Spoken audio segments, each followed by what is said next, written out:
4 men and 4 women are spending their first night in Biosphere 2. In 1991, 8 researchers were sealed inside a futuristic glass complex near Oracle, Arizona, to spend 2 years living in a self-sustaining habitat. We hope by building Biosphere 2 that we build the first prototype for a total life system that you'd be able to take to another planet. Tonight we put a fascinating look into our future. The developers hailed the experiment as a prototype for colonizing space, and it became a media sensation. But not everything was what it seemed. The people running Biosphere 2 refused to give our NBC cameras access to their property. Do you have something to hide about the past? Before long, the project was haunted by a single question. It looks like something out of science fiction, but how much is science and how much is fiction? More than 2 decades later, echoes of this question still linger about Biosphere 2. What really happened here? And what happened after all the cameras had moved on?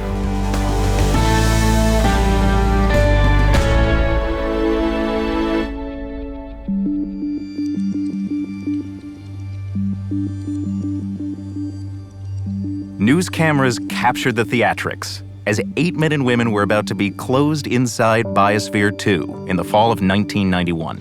I take my last breaths of this atmosphere, knowing that I will take breaths from a different atmosphere from all of you for 2 years. It had taken 4 years to build a 3-acre, 9-story-high complex in the Arizona desert. The goal was for Biosphere 2 to support its inhabitants without help from the outside world. They would grow enough food on their half-acre farm, while the 5 wilderness areas would naturally recycle their air and water. Jane Pointer and Tabor McCallum were 2 of the 8 so-called Biosphereans who planned to live and work inside for 2 years. When we went into Biosphere 2, the big question was, is this even possible? Can we take something like Biosphere 2, an artificial biosphere, the first ever built, that's on completely different scales from planet Earth, and will it even work? Most people on the Earth thought Biosphere 2 was going to turn to green slime in a matter of weeks, right? You know, it would all just, you can't just bottle up these complex ecosystems with a bunch of people and expect it to live, right? The unconventional $150 million project was funded by Edward Bass, heir to a Texas oil fortune, and conceived of largely by his friend, a former metallurgist named John Allen. Scientists from respected institutions, like the Smithsonian and the University of Arizona, signed on as paid consultants and helped the project gain credibility. When Secretary of Commerce Robert Mosbacher visited the site, he called it a noble experiment. But the biggest payoff from Biosphere 2 could be a better understanding of our world and of how we might someday live on other worlds.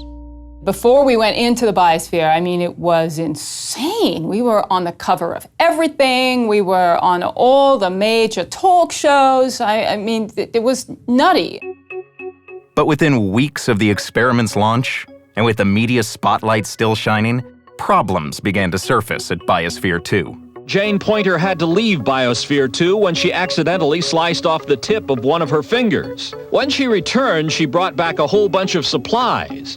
Biosphere 2 officials reluctantly revealed that information.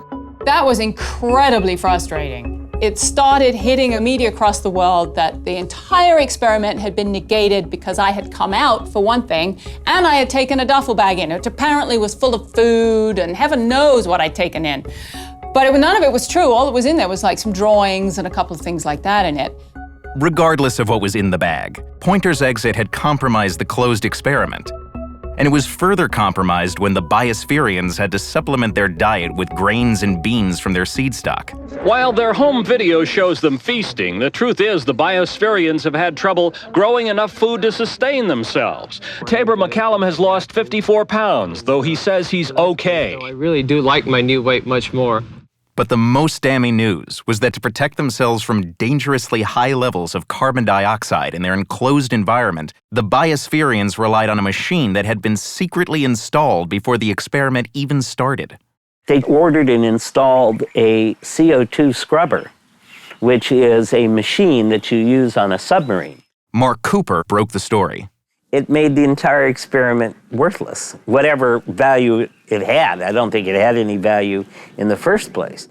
In the months before the Biosphere 2 launch, Cooper's exposés revealed that most of the Biospherians had little academic training as scientists, and that their project was born of a startling past. There was a book written about cults back in 1969, and there's a whole chapter about these guys on their original commune. Back in the 60s and 70s, some of the people running Biosphere 2 had a little theater group and lived together on a commune.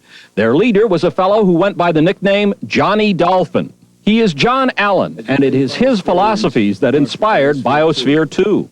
According to Cooper, the real story behind Biosphere 2 was Allen's driving philosophy that the Earth was doomed and that mankind could achieve cosmic immortality by building biospheres in outer space. The media is running around with its hair on fire saying, oh, this is a great thing because this is going to help us understand the environment, help us save the environment, help us save the world.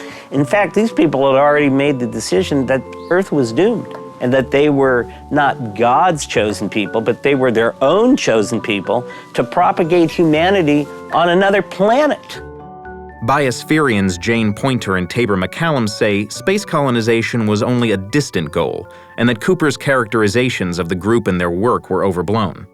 You take the definition of a cult and, many companies and organizations fit it. Yes, we were a very, very tight-knit group with some very, very charismatic leaders. In some way, that's what it takes to do something as totally off the charts as Biosphere 2. By the end of the 2-year mission, the Biospherians, in the words of Jane Poynter, had suffocated, starved, and gone mad. The group split into factions, disagreed over scientific goals, and barely spoke to one another. Nevertheless, they put aside their differences to re-emerge triumphantly for the cameras. But the looming question remained. Many are still asking, was it good science? It was an experiment. This was something that nobody ever tried before, so things were going to go wrong. And as soon as things did go wrong, it really did fall. In 1994, Ed Bass brought in new management and ended manned missions at Biosphere 2. John Allen returned to his ranch in New Mexico. And Jane Poynter and Tabor McCallum got married that summer on the Biosphere lawn.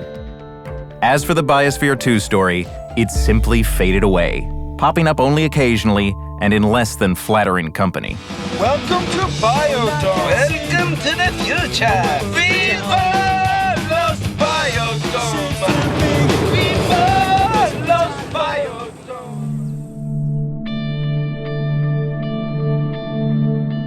Biosphere 2 failed as a human habitat, and the Biospherians are long gone, but 20 years later, the building is still standing. Today, it is owned by the University of Arizona, and with continuing financial support from Ed Bass, the university has found new ways to utilize the facility for scientific research. Welcome to Biosphere 2. Its design as a prototype for colonizing space has today made Biosphere 2 the world's largest earth science laboratory. Most laboratory research and growth chambers that you have are something the size of a refrigerator, or you're working outside in a natural scenario where you have all of the variability, but you have very little control capabilities. And Biosphere is this intermediate step. So we can change the temperature, we can change the humidity, we can change the amount of rainfall to help predict what might happen to rainforest under different conditions.